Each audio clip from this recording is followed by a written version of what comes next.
আসসালামু আলাইকুম রহমতুল্লাহি ওবারাকাতু। আশা করছি মহান আল্লাহ রব্বুল আলামিনের অশেষ দয়ায় আপনারা সকলেই ভালো আছেন। আমাদের কাছে একদিনই বোন জানতে চেয়েছেন আজ শবে মেরাজ, কয়টি রোজা রাখব এবং কত রাকাত নামাজ পড়ব, কি দোয়া পড়তে হবে এবং কি আমল করতে হবে। ধন্যবাদ দিনী বোন, আপনি সুন্দর একটি প্রশ্ন করেছেন আমাদের মাঝে।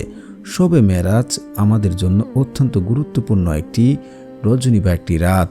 শবে মেরাজ হচ্ছে আল্লাহ রাসূল সাল্লাল্লাহু আলাইহি ওয়াসাল্লাম ঊর্ধ্ব ভগবানে গিয়ে আমাদের জন্য 5 ওয়াক্ত নামাজ এবং তিনি জান্নাত জাহান্নাম দেখে আল্লাহর সাথে দিদার করে তিনি এসেছেন।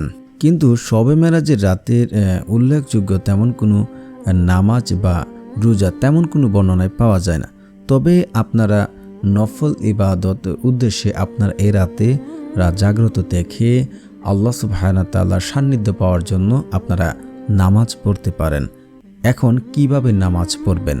আর রোজা যেহেতু আপনি রাখতে চাচ্ছেন, তা হচ্ছে শবে মেরাজের রোজা। যেহেতু কালকে সোমবার বা আজকে ভিডিও দেখছেন আজকে সোমবার, সোমবারে আল্লাহ রাসূল এবং বৃহস্পতিবার আল্লাহ রাসূল সাল্লাল্লাহু আলাইহি ওয়াসাল্লাম এ দুদিন রোজা রাখতেন। আপনি এই ওসিলেও রাখতে পারেন এবং আইএমএ বীজের রোজা রাখতে পারেন। আপনি রোজা এই উদ্দেশ্যে রাখতে পারেন। এখন রোজা কয়টি রাখবেন এবং নামাজ কয় রাকাত পড়বেন, কিভাবে পড়বেন?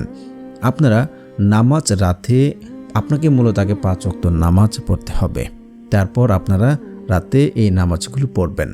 2 রাকাত করে আপনারা 12 রাকাত নামাজ পড়বেন। 12 রাকাত নামাজ আপনারা 2 রাকাত করে পড়লে আপনারা 4 রাকাত পরে পরে বসবেন। বসে আপনারা একটু জিকির আজকার করবেন, যেমন আস্তাগফিরুল্লাহ আস্তাগফিরুল্লাহ আস্তাগফিরুল্লাহ, সুবহানাল্লাহ সুবহানাল্লাহ সুবহানাল্লাহ। আপনারা এগুলো 11 বার থেকে 21 বার পড়তে পারেন।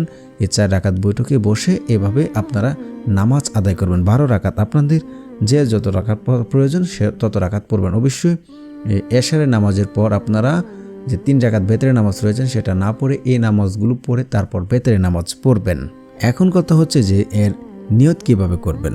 যারা আরবি পারেন না বাংলাতেও পড়তে পারেন বা এভাবেও পড়তে পারেন যে আমি শবে মেরাজের নামাজ পড়ছি, আল্লাহু আকবার বলে শুরু করতে পারেন, বা নাওয়াইতু আন উসাল্লি লিল্লাহি তাআলা রাকাতাই সালাতিল লাইলাতিল মেরাজ মুতাহাজ্জিয়ান ইলা জিহাতিল কাবাতিশ শরীফাতি আল্লাহু আকবার। এভাবে আপনার নামাজ পড়তে পারেন।